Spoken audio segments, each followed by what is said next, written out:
Mengenang bumi, menapakkan kaki di atas permukaan tanah basah, merasakan lembutnya nafas bumi.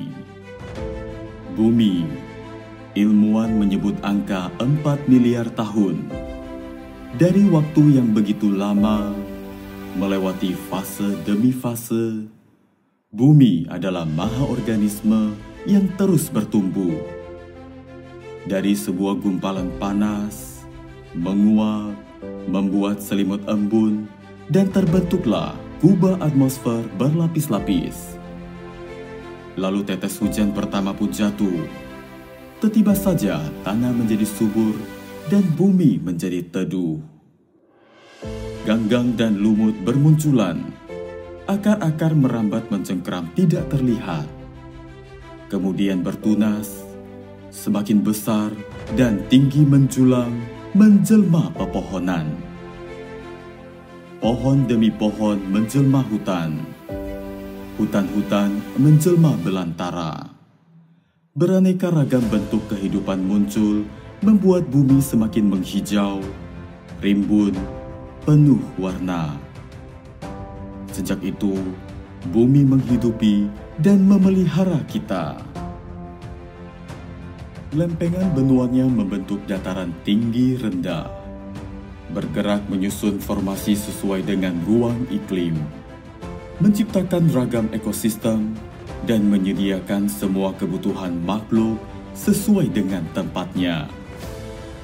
Daratannya menampung semua air, sungai, danau, dan rawa, memelihara semua tanaman, hewan, dan manusia, bahkan menelan semua ampas kotoran dalam diam, menenggelamkan semua yang terurai di atasnya, menyimpannya sebagai saksi cinta, merawat benih-benih kehidupan agar kembali tumbuh memenuhi dunia. Benih yang bertunas diwalikan kepada hujan agar semakin tumbuh berkembang dan ikut berbagi menghidupi sesama. Bumi tidak pernah takut ditinggal embun pergi, karena hujannya akan selalu datang. Sejak awal, bumi menciptakan gunung, ngarai, lembah, dan terutama samudra. Hujan ikut mengukir gurat benua, dan abadi diwariskan kepada raut tebing, jurang, alur sungai, urat kayu, sampai ke garis nadi laksa makhluk.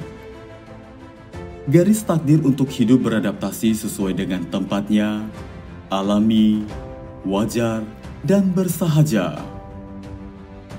Akar tidak akan melupakan bumi. Pohon juga tidak melupakan bumi. Serangga, unggas, dan mamalia bersimpu takluk di pangkuan bumi pertiwi. Bagaimana dengan manusia?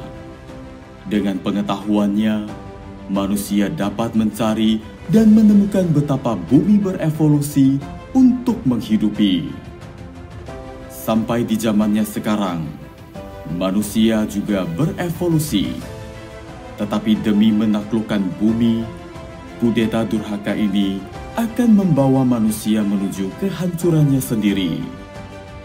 Di penghujung sejarah, ketika jari-jari mungil anaknya siap saling melempar nuklir penghabisan, akankah sia-sia evolusi ibu bumi, pengorbanan bumi? Kita memiliki waktu tersisa untuk membuat bumi yang asri kembali mengejawanta, dan sesungguhnya adalah mengaksrikan kembali hati kita sendiri. Ingatkah saat ibu bumi melukis landscape alam ini? Kita berdiri di sampingnya, terkesima ikut menyaksikan semua kelebat penciptaan mahakarya ini. Berbekal mengenang kebersamaan yang begitu kental itu, kita bersama menyongsong lahar kesuburan dan gempar pergeseran benua. Sekali lagi, menyusun formasi baru, menemukan ruang iklim yang sesuai dengan makhluk yang tersisa. Kita sekali lagi menyaksikan bersama ibu bumi seperti dulu dia berevolusi.